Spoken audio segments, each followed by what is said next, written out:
Please kindly click on the red subscribe button below this video and subscribe to our YouTube channel.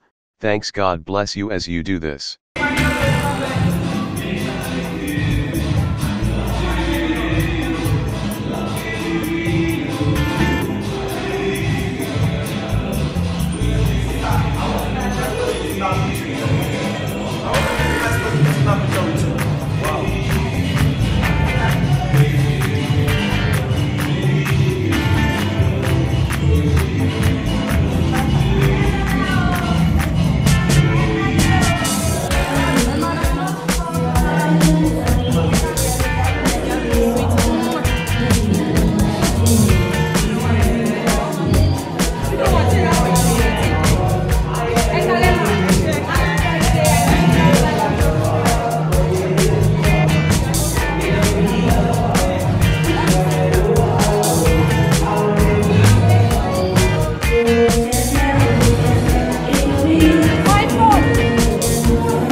Thank you so much for watching our videos, and importantly, you need to subscribe because we drop videos almost every day. And how to subscribe? There's a circle here written Gua TV. Click on it, you see a subscribe button. Click on the subscribe button. That's all.